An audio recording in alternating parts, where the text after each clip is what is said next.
Hello dear student, તો last વિડીયોમાં આપણે 31 થી 40 માં એમસીક્યુ નું સોલ્યુશન કરી નાખ્યું હતું. હવે આપણે આ વિડીયોમાં 41 માં એમસીક્યુ ની શરૂઆત કરીશું. ચલો, તો 41 માં એમસીક્યુ આપણને આપ્યો છે વક્ર y બરાબર cos x ના x બરાબર π/2 અને x 3π/2 વચ્ચે આવૃત પ્રદેશનું ક્ષેત્રફળ ખાલી જગ્યા. તો એના માટે તમને y cos x નો ગ્રાફ તમને ખબર હોવી જોઈએ. તો એ આપણે એ ગ્રાફ આપણે અહીંયા બનાવી નાખ્યો છે, એટલે કે y cos x નો ગ્રાફ છે. અહીંયા એ 0 પર 1, π/2 પર 0, પાઈ પર -1, 3π/2 પર 0. હવે દેખો આપણે કામ ક્યાંથી ક્યાં કરવું છે, π/2 થી લઈને 3π/2 ની વચ્ચે. તો અહીંયા વચ્ચે એક પોઈન્ટ કયો દેખાય છે આપણને, પાઈ દેખાય છે. પાઈ થી બંને અહીંયા પાર્ટ કેવા થઈ જશે, અલગ થઈ જશે. અને તમે ડાયરેક્ટ પણ કામ કરી શકશો તો પણ કોઈ ઇશ્યુ નથી. ઓકે, પરંતુ અહીંયા કારણ શું છે બનાવવાનું, તો દેખો આટલો અંતરાલ કેટલો થઈ ગયો, π/2. આ પણ અંતરાલ કેટલો થઈ જશે અહીંયા, π/2. ઓકે, मतलब पाई थी 3π/2 ની ગેપ π/2, π/2 થી પાઈ ની ગેપ પણ π/2. હવે દેખો એક કામ કે તમે ડાયરેક્ટ સંકલન કરીને પણ કામ કરી શકો. હવે દેખો આ બંને ગ્રાફ ક્યાં બને છે, નીચે બની રહ્યા છે. ઓકે, આટલા બંને પાર્ટ નીચે બની રહ્યા છે. હવે નીચે બને એટલે ઋણ હશે તો તમારે ક્ષેત્રફળને માનાંક લગાવવું પડશે. પરંતુ જેવું ના લગાવવું હોય તો sin x હોય કે cos x, જ્યારે 0 થી π/2 मतलब π/2 અંતરાલમાં, π/2 જેટલા અંતરાલમાં હંમેશા એક એકમ જેટલું ક્ષેત્રફળ બનાવે. તો દેખો π/2 થી પાઈ એટલે π/2 જેટલું અંતરાલ કાપ્યું, તો અહીંયા એક એકમ અંતરાલ, એક એકમ જેટલું ક્ષેત્રફળ બનાવ્યું. અહીંયા પણ દેખો પાઈ થી 3π/2 એટલે π/2 જેટલું આગળ ગયા, મતલબ અહીંયા પણ એક એકમ જેટલું ક્ષેત્રફળ બનાવ્યું. તો ટોટલ કેટલું બની ગયું, 2 જેટલું. ઓકે, તો કરેક્ટ ઓપ્શન ઇઝ 2. બાકી તમે કામ અહીંયા સંકલનથી પણ કરી શકશો. ઓકે, ચાલો હવે આપણને નેક્સ્ટ એમસીક્યુ આપ્યો છે વક્ર y² 4x, y અક્ષ અને રેખા y બરાબર 3 વડે આવૃત પ્રદેશનું ક્ષેત્રફળ ખાલી જગ્યા. તો દેખો સૌથી પહેલા તો આપણે y² 4x ને અહીંયા ડ્રો કરી નાખ્યો છે, એટલે કે પરવલય છે. ઓકે, જેની ઘાત x ની ઘાત 1 છે, મતલબ x અક્ષ પ્રત્યે સમમિત. હવે દેખો આપણે કામ ક્યાંથી ક્યાં કરવું છે, y અક્ષ અને રેખા y બરાબર 3 માટે. તો દેખો આ રેખા હશે આપણી y બરાબર 3 વાળી, એટલે અહીંયાથી આપણે પસાર કરી નાખીએ. તો આપણે કામ કેટલું કરવું છે, y અક્ષ માટે અને y બરાબર 3 વડે, એટલે કે આ પાર્ટમાં કામ કરવું છે. ઓકે, તો આનો જો આપણે અહીંયા પડછાયો પાડવા જઈએ તો કઈ અક્ષ ઉપર પડછાયો પડશે, અહીંયા y અક્ષ ઉપર. એટલે આ લેન્થ કેટલી બની ગઈ, dy જેટલી બની ગઈ. તો હવે તમારે ક્ષેત્રફળ શોધવું હોય તો અહીંયા શું આવશે, dy આવશે. dy આવશે તો સાથે શું લેવું પડશે, આપણે x લેવું પડશે. અને લિમિટ કોની લગાવીશું આપણે, અહીંયા y ની. તો અહીંયા ક્યાંથી શરૂઆત થશે, 0 થી ક્યાં સુધી, 3 સુધી. ઓકે, તો મતલબ લિમિટ બની ગઈ 0 to 3 x * dy. હવે દેખો x નું ઇક્વેશન y માં જવું જોઈએ તો તમે સંકલન કરી શકો. તો અહીંયાથી આપણે x ની વેલ્યુ કેટલી નીકાળી શકીશું, y² / 4. તો અહીંયા મૂકી દઈએ આપણે, તો 0 to 3 એઝ ઇટ ઇઝ. અને x ની જગ્યાએ શું લખી નાખીએ, y² / 4 * dy. હવે દેખો નીચેથી 1/4 કોન્સ્ટન્ટ ને બહાર લઈ લઈએ, તો અહીંયા y² નું સંકલન શું થઈ જશે, y³ / 3 અને લિમિટ 0 to 3. તો હવે ઉપરની લિમિટ મૂકી દઈએ એટલે 3/3 અને અહીંયા y ની 0 મૂકશો વેલ્યુ એટલે 0 થઈ જશે. તો અહીંયા સિમ્પલ કેન્સલેશન કરશો તો અહીંયા 2 પાવર, તો 3/2 એટલે 9 અને નીચે બનશે 4. તો કરેક્ટ ઓપ્શન થઈ જશે ઓપ્શન સી. ઓકે, તો હવે નેક્સ્ટ એમસીક્યુ આપણને આપ્યો છે વક્ર y બરાબર x * mod x, x અક્ષ અને રેખાઓ x બરાબર 0 તથા x બરાબર 1 વડે આવૃત પ્રદેશનું ક્ષેત્રફળ ખાલી જગ્યા છે. હવે દેખો અહીંયા આપણને માનાંક x વિશે ખબર હોવી જોઈએ. હવે માનાંક x કેવું વિધેય છે, તો બે કિંમતો રાખતું વિધેય, એટલે કાં તો x હશે કાં તો -x હશે. મતલબ x ક્યારે હશે, જ્યારે x પોઝિટિવ હશે, અને -x ક્યારે હશે, જ્યારે x નેગેટિવ હશે. હવે દેખો આપણને x બરાબર 0 તથા x બરાબર 1 રેખાઓની વચ્ચે કામ કરવાનું કીધું છે. મતલબ x ની કિંમત અહીંયા આપણે પોઝિટિવ લેવાની છે. તો અહીંયા આપણે માનાંક x ને શું કન્સિડર કરીશું, પોઝિટિવ x કન્સિડર કરીશું. તો આ પોઝિટિવ x થઈ ગયું અને અહીંયા x હતો, તો હવે આપણું વક્ર કેવો બની ગયો, y બરાબર x². ઓકે, હવે દેખો લિમિટ આપણને કોની આપી છે, x ની લિમિટ આપેલી છે. તો આપણે જ્યારે ક્ષેત્રફળ શોધવા જઈશું તો અહીંયા શું મૂકવું પડશે, આપણે x મૂકવો પડશે. અને લિમિટ શું છે આપણી પાસે, 0 to 1. તો અહીંયા શું મૂકવું પડશે, આપણે y મૂકવો પડશે. ઓકે, ચલો તો હવે y ની કિંમત કેટલી આપી છે આપણને, x² આપેલી છે. તો સંકલનમાં 0 to 1 x² dx. હવે દેખો x² નું સંકલન શું થઈ જશે, x³ / 3. હવે દેખો નીચેની લિમિટ 0, ઉપરની લિમિટ 1. ચલો તો અહીંયા 1 મૂકી દઈશું તો 1/3 અને 0 મૂકશો તો 0. તો મતલબ આન્સર કેટલો બની ગયો આપણો, 1/3, જે આપણને દેખાય છે ઓપ્શન એ માં. ઓકે, ચાલો હવે આપણે જો નેક્સ્ટ એમસીક્યુ વિકલ સમીકરણ d3y/dx3 ની 4 ઘાત પ્લસ d2y/dx2 ની 2 ઘાત plus sine of D Y by D X plus 1 equals to 0 ની કક્ષા ખાલી જગ્યા છે. હવે દેખો કક્ષા એટલે આપેલ વિકલ સમીકરણમાં મહત્તમ વખત થયેલું વિકલન. તો અહીંયા દેખો અહીંયા કેટલી વખત વિકલન થયું છે? 3 વખત, અહીંયા 2 વખત, અહીંયા 1 વખત અને અહીંયા તો છે જ નહીં. તો મહત્તમ કેટલી વખત આવ્યું વિકલન? 3 વખત. તો કક્ષા કેટલી થઈ ગઈ આની? 3.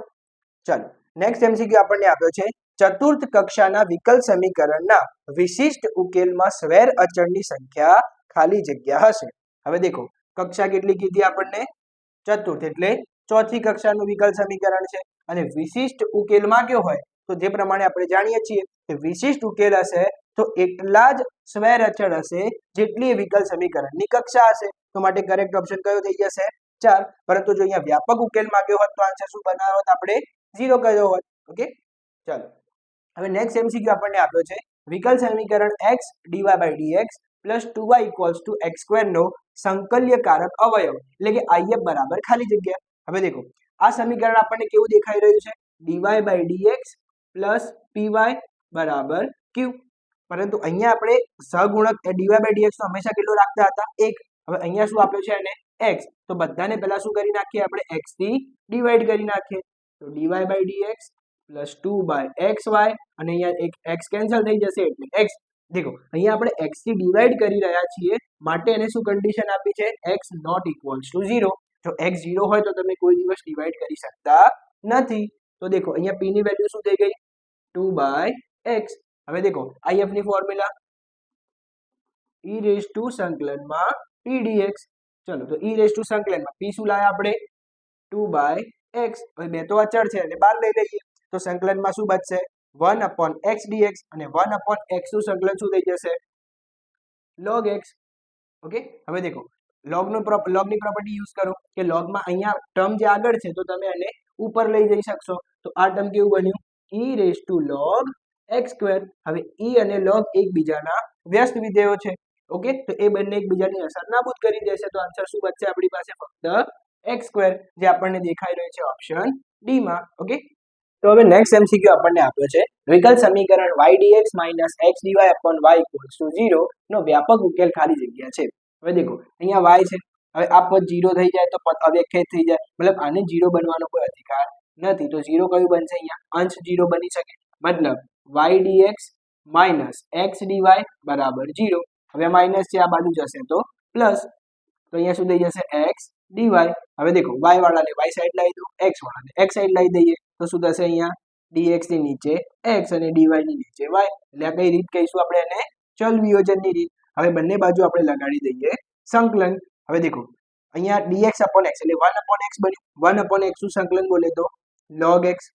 ઓકે અને dy by y એટલે 1 upon y અને 1 upon y નું સંકલન શું બની જશે? log y અને વચ્ચે આપી છે આપણને બરાબર. હવે દેખો હવે આપણે સંકલન કરીએ એટલે એક અચળ ઉમેરવો પડશે. હવે અચળ બંને આન્સર log વાળા આવ્યા છે તો આપણે અચળ પણ log વાળો ઉમેરવો પડશે. તો હવે અહીંયા ઉમેરવો કે અહીંયા ઉમેરવો એ આપણે ચેક કરીએ. ચલો પહેલા અહીંયા ઉમેરીને ચેક કરીએ કે log c. તો અહીંયા દેખો log નો સરવાળો તો log ની અંદર શું થઈ જશે? ગુણાકાર. તો આ શું બની ગયું? log x બરાબર log y c. તો અહીંયાથી log બંને બાજુથી કેન્સલ કરી દઈએ તો x ઇક્વલ્સ ટુ yc મતલબ x ઇક્વલ્સ ટુ cy. હવે x ઇક્વલ્સ ટુ cy આપણને ક્યાંય ઓપ્શન દેખાઈ રહ્યો નથી. તો હવે આપણે શું કરીએ? જે log c આપણે આ બાજુ ઉમેરી દો એની જગ્યાએ આપણે આ બાજુ ઉમેરી દઈએ તો શું થાત? અહીંયા c આ બાજુ આવી ગયો હોય તો log cx બની ગયો હોય અને ફરીથી બંને કેન્સલ કરત તો ટર્મ કેવી બની જાત આપણી? y is equals to cx અને એ આપણને દેખાય છે ઓપ્શન એ માં. તો કરેક્ટ ઓપ્શન બની જશે ઓપ્શન એ. તો આવું જ્યારે ક્વેશ્ચન આવી જાય એક્ઝામમાં તો થોડું ધ્યાન રાખીશું આપણે. બંને બાજુ એક વખત log મતલબ કોઈ પણ કોન્સેપ્ટ ઉમેરી ચેક કરી લેવાનું કે આ બાજુ ઉમેરવાથી આન્સર દેખાય છે કે આ બાજુ ઉમેરવાથી આન્સર દેખાય છે. અને જો એવું ના કરવું હોય તો બીજો પણ ઓપ્શન છે અહીંયા કે આ c આવ્યો છે. હવે આવો કોઈ ઓપ્શન દેખાઈ રહ્યો નથી તો c ને આપણે બીજી બાજુ લઈ જઈએ તો એ કેવા બની જશે? 1 upon c. હવે 1 upon c ને કોઈ નવો કોન્સ્ટન્ટ નામ આપી દઈએ આપણે c dash x equals to y. તો આ ફરીથી બની ગયું y is equals to cx જેવું. ઓકે તો ધ્યાન રાખીશું અહીંયા. ચાલો નેક્સ્ટ એમસીક્યુ આપણને આપ્યો છે સદિશ a બરાબર 4i cap plus 3j cap minus 2k કેપની દિશામાં જે સદિશનું માન 2√29 એકમ હોય તેવો સદિશ ખાલી જગ્યા હશે. હવે દેખો જ્યારે આવા ક્વેશ્ચન આવે કે સદિશનું માન આટલું કરવાનું છે અને આપેલ સદિશની દિશામાં સદિશ શોધવાનો છે તો હંમેશા કેવું કામ કરવાનું, તમને જે પણ સદિશ આપેલો હોય એનો એકમ સદિશ શોધી લઈશું.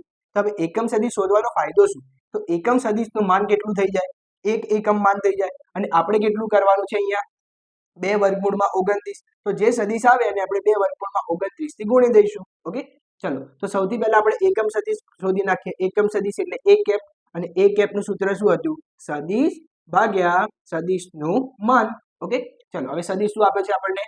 4i cap plus 3j cap minus 2k cap, અને નીચે વર્ગમૂળની અંદર આ જે અદિશ ઘટકો રહે એનો વર્ગ કરીને સરવાળો. તો 4 નો વર્ગ 16, 3 નો વર્ગ 9, માઇનસ 2 નો વર્ગ પ્લસ 4. તો અહીંયા કેટલા થઈ જશે? દેખો 16 અને 9 25, 25 ને 4 29. તો વર્ગમૂળની અંદર 29, અને એને બધાને અલગ અલગ આપી દઈએ તો કેવું બનશે ટર્મ? 4 અપોન વર્ગમૂળની અંદર 29 i કેપ પ્લસ 3 અપોન વર્ગમૂળની અંદર 29 j કેપ માઇનસ 2 અપોન 29 વર્ગમૂળની અંદર 29 k કેપ. તો આ શું બની ગયો?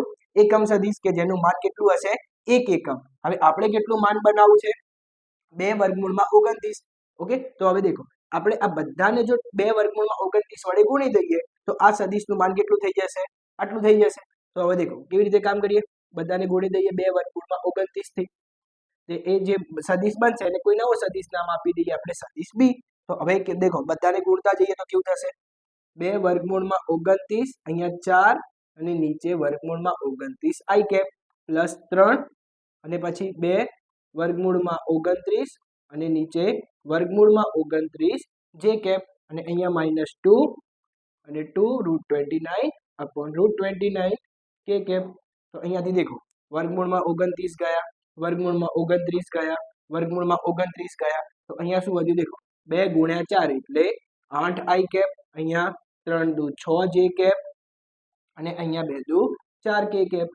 ઓકે, તો આવો આપણને ઓપ્શન દેખાઈ રહ્યો છે, ઓપ્શન સી. ઓકે, તો હવે નેક્સ્ટ એમસીક્યુ આપણને આપે છે જે સદિશનું સદિશ a 1 2 -3 અને b -1 -2 1 ને a થી b તરફની દિશામાં જોડતો હોય તે સદિશના દિક કોસાઇન ખાલી જગ્યા. હવે દેખો આપણે સદિશ ક્યાંથી ક્યાં શોધવાનું કીધું છે? પહેલા તો a થી b ને જોડતો સદિશ, એટલે આપણે એને નામ આપી દઈએ સદિશ ab. હવે સદિશ ab શોધવો હોય એનો મતલબ શું થાય? સદિશ ob માઇનસ સદિશ oa. ઓકે, હવે દેખો એટલે b માંથી a બાદ કરી. હવે દેખો આપણને અહીંયા બિંદુ સ્વરૂપ આપ્યું છે તો આપણે બિંદુ સ્વરૂપથી કામ કરીએ. તો દેખો b માંથી a ને બાદ કરવાનો છે. તો અહીંયા દેખો -1, અને આને પણ માઇનસ લાગશે એટલે પરિણામ શું બનશે એનું? -2. અહીંયા -2, આને પણ માઇનસ લાગશે એટલે -2. તો -2 બનાવશે -4. હવે 1 આ માઇનસ અને આગળનું માઇનસ એટલે એને બનાવશે પ્લસ, એટલે 1 + 3 બનાવશે અહીંયા 4. તો આ થઈ ગયો આપણો સદિશ ab, એટલે a થી b ને જોડતો સદિશ. હવે દેખો આપણે શું શોધવી છે? એની દિક કોસાઇન. હવે જ્યારે તમારે દિક કોસાઇન શોધવી હોય તો તમારે શું કામ કરવાનું? જે પણ સદિશની દિક કોસાઇન શોધવી હોય એનો એકમ સદિશ શોધી લેવાનો. શું શોધી લઈશું આપણે? એનો એકમ સદિશ. અને આ એકમ સદિશના અદિશ ઘટકો, આ એકમ સદિશના અદિશ ઘટકોને આપણે નામ આપીશું આપેલ સદિશના દિક કોસાઇન. ઓકે, ચલો તો હવે આપણે આનો એકમ સદિશ શોધી લઈએ એટલે કે ab કેપ. ઓકે, તો અહીંયા શું આવશે? સદિશ. સદિશ એટલે -2i cap minus 4j cap plus 4k cap, અને નીચે આવશે એનો માનાંક, મતલબ વર્ગમૂળની અંદર -2 નો વર્ગ એટલે 4, -4 નો વર્ગ એટલે 16, 4 નો વર્ગ એટલે 16. તો અહીંયા દેખો 16 અને 16 32, 32 ને 4 36, અને 36 નું વર્ગમૂળ થઈ જશે 6, અને દરેકને આપણે 6 અલગ અલગ આપી દઈએ. તો -2/6 i cap minus 4/6 j cap plus 4/6 k cap. હવે અહીંયા કેન્સલ કરો તો અહીંયા 3, અહીંયા 2, અહીંયા 3, અહીંયા 2, અને અહીંયા 3. તો અહીંયા શું થઈ જશે? -1/3 -2/3 અને પ્લસ 2/3 બિંદુ સ્વરૂપે દર્શાવીએ તો અહીંયા દેખો દિક કોસાઇન શું દેખાશે આપણને? -1/3 એટલે છે અહીંયા ઓપ્શન બી માં -1/3 -2/3 અને +2/3. તો કરેક્ટ ઓપ્શન થઈ જશે ઓપ્શન બી. ઓકે, ચાલો હવે 50મો એમસીક્યુ આપણને આપ્યો છે સદિશો સદિશ a બરાબર 6i cap plus 2j cap minus 8k cap, અને સદિશ b બરાબર 4i cap minus 4j cap plus 2k cap વચ્ચેનો ખૂણો ખાલી જગ્યા છે. હવે તમારે જ્યારે જ્યારે ખૂણો શોધવો હોય તો તમને જે પણ સદિશ આપ્યા હોય તો સૌ પહેલા એની ડોટ પ્રોડક્ટ નીકાળી દઈશું. ओके तो देखो यहाँ सदिश ए डॉट सदिश बी चलो डॉट प्रोडक्ट करवी હોય તો કોરસ્પોન્ડિંગ ઘટકોનો ગુણાકાર કરી દઈશું સિમ્પલ એટલે અહીંયા 6 ગુણ્યા 4 એટલે 24 અહીંયા 2 ગુણ્યા -4 એટલે -8 અહીંયા -8 ગુણ્યા 2 એટલે -16 હવે અહીંયા 8 અને 16 બની જશે 24 -24 અને આ +24 એટલે આન્સર શું થઈ જશે 0 અને જ્યારે જ્યારે ડોટ પ્રોડક્ટ 0 તો બંને સદિશો કેવા થઈ જશે એકબીજા સાથે લંબ હવે લંબ સદિશ થઈ જાય તો બંને વચ્ચેનો ખૂણો કેટલો કહેવાય 90 એટલે π/2 તો કરેક્ટ ઓપ્શન કયો થઈ જશે ઓપ્શન એ ઓકે